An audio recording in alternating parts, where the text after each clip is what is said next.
Chapter 2. At this very moment.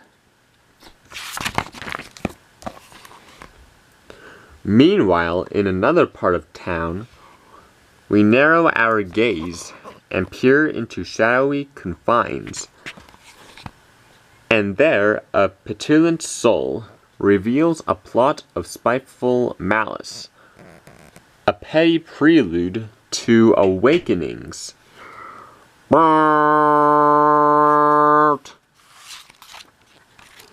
Ha ha ha! Every morning you wake me up with your silly songs and your ridiculous dancing, bouncing around like a big baby. Well, today I woke you up. How do you like that? It's not so funny now, is it? Well, how does it feel?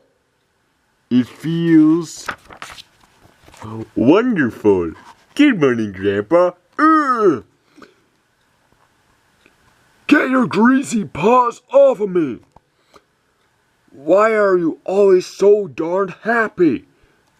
Because I get to do so many fun things today. I get to make my bed squishy squishy. Sweep the hallways whooshy whooshy. And serve breakfast to my pals. Happy yum yums. Respect.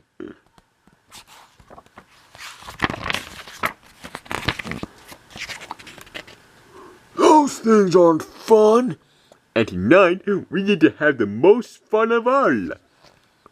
For tonight, we shall save the world once again as Commander Cupcake and Sprinkles.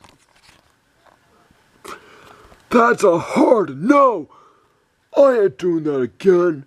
Why not? Because every time I hang around you, I get nothing but bad luck. Bad luck, I tell you.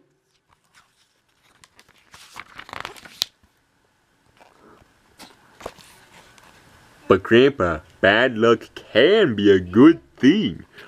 How can bad luck be good? Well, let's pretend that you missed the bus. So you couldn't go to the beach. That's bad luck, right? Yeah. But what if the beach exploded? How can the beach explode? But you didn't get hurt. Because you weren't there. Because you missed the bus.